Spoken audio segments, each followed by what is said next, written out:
Hello, yeah, I thought I'd do a video just to show the cartridge that I'm currently using on my turntable. So there's the cartridge there. Now that is an Audio Technica. It's a 540 ml cartridge, but the difference is that it's fitted with a RigB body. So I'll try and explain in my own words then what that is. If I show you an older Audio Technica cartridge that I have in my collection, that is an Audio Technica AT540 MLB. Now, if you notice along the top of the cartridge, there's like a plastic body going across the top. Well, the RigB body is a machined metal body which replaces the plastic body which goes along the top.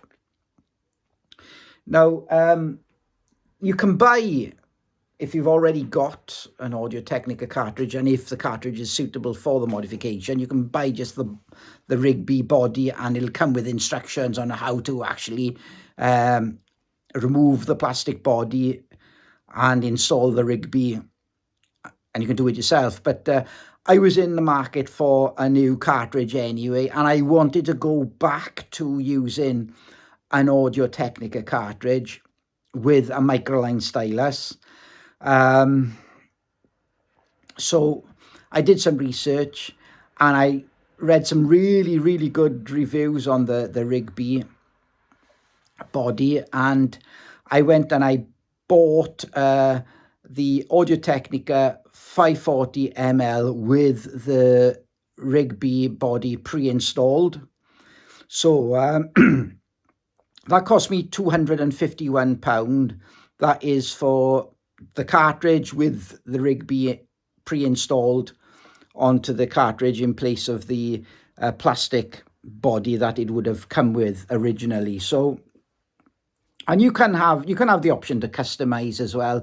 There's different color bodies that RigB produce, and also indeed different color fixing bolts as well.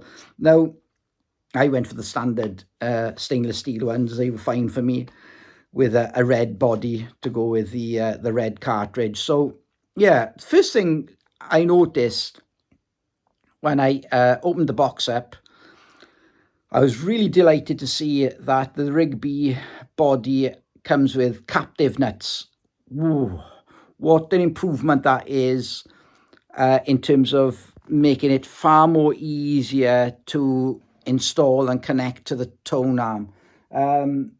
Just show again, like the 440 MLB. If you notice, it had like the actual bolts would go down each side of the cartridge, so it's a little bit trickier to install. Can be done relatively easy if you take your time or have you, but having captive nuts on it means that the actual the bolts are threaded from the top of the head shell into the actual body of the cartridge, making it, for me anyway, a lot easier. Of course, got to take time over the actual alignment and setup of the cartridge, and worthwhile investing that time to make sure that you're optimizing the cartridge to its full potential. I've got like a protractor. I've got test records. I've got a digital sort of tracking force gauge as well. Excuse me. So did take the time to actually make sure I was comfortable with the installation or what have you. Now, the idea, I think, behind the RigB, beyond the actual making it easier to install, I mean, it is, the purpose as well is to try and reduce the resonance within the cartridge.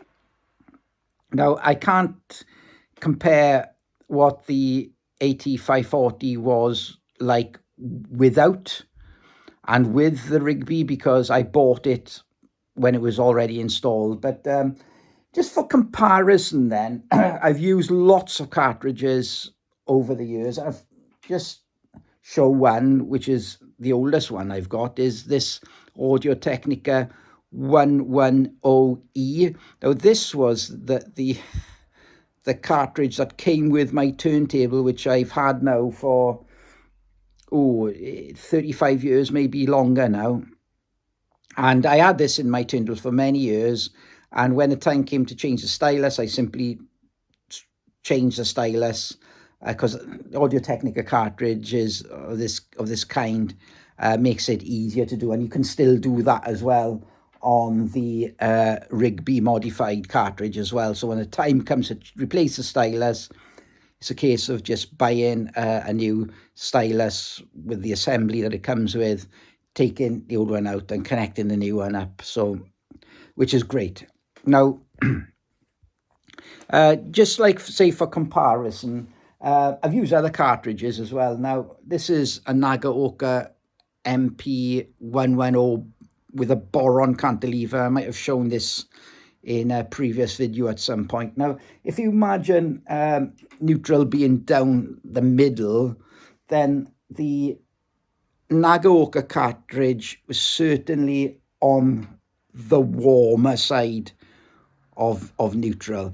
Neutral being down the middle, the Nagaoka sound was certainly warmer, very rich in the mid-range, but not as extended on the higher frequencies as, say, the AT540ML. Now, this was certainly more neutral. I certainly in my system, in any case, it was more towards, certainly on the middle at the very least, if not a little bit towards the brighter side of middle, perhaps. But again, got to take into consideration other components that you've got in the system, or have you, which all make a difference. I'd certainly say the same for the 110E, which is the oldest cartridge I've got in my system. I'd say this was probably to the brighter side of neutral, but not overly bright. Certainly in my system, it worked really well, and I was very happy with it for a very long time. Now, where the 540ML with the RigB modification sits, I would certainly say it's certainly, in comparison to the 440MLB, certainly got a lot more body to the sound, a little bit more warmth, I'd say, to it in comparison to the 440MLB.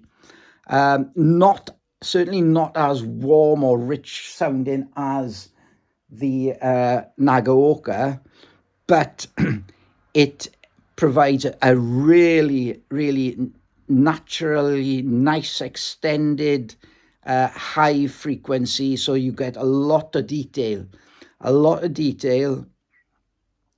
and it's certainly not bright sounding, it's not forward sounding, it's a really smooth cartridge to listen to. It's very, very smooth across the entire frequency range, I'm finding.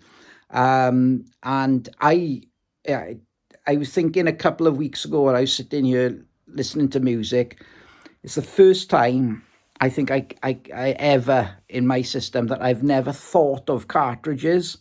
I've always seemed to be thinking of, I wonder what the next cartridge would be. What would be the best thing to upgrade to? What would be an improvement on what I've got? And then I'd go and read reviews or read some feedback that other users may have had from different cartridges that they might have used and what have you. But since I've had this Audio-Technica 540ML with the RigB modification, I've not thought of another cartridge. I've got no reason at all to want to change at all. Well, when the time comes to replace the stylus, I'll simply get a new stylus and fit it to the body of the cartridge. So I'm very pleased with it. Yeah, just show basically as well, a little bit about the turntable. This is a Linsondek LP12 turntable. I've had this now for 35 years, maybe longer than that.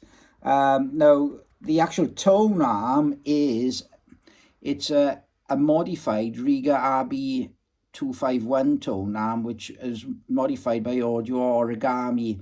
So it's got it's been completely rewired with upgraded wiring, upgraded cartridge tags. The actual arm tube is filled with foam, and the RCA cables and terminals are upgraded from the standard spec that came with the tone arm. So, and that I've had that tone arm for many years in my system now, and I've got no reason to want to change or upgrade that at all. I'm completely satisfied with it. The reason why I wanted to go back to using the Audio Technica, especially with the microline stylus, is really for the superb tracking ability that stylus profile brings, in my experience, in my turntable. Nothing can track, in my experience, on my turntable anyway, better than the Audio Technica microline stylus. And absolutely no issues at all with inner groove distortion, and my ears seem to be susceptible to picking out that when I'm listening to some records, but not finding any issues at all using this cartridge and stylus. Not sibilant at all. Really, really very, very nice cartridge to have in my system, and I see no reason at all to want to upgrade the cartridge now. So I'll be focusing on other parts of my system in future, and what upgrades I will possibly do to the remainder of my system. So yeah, thanks again for watching the video, and no doubt I'll do another video soon. Bye bye for now.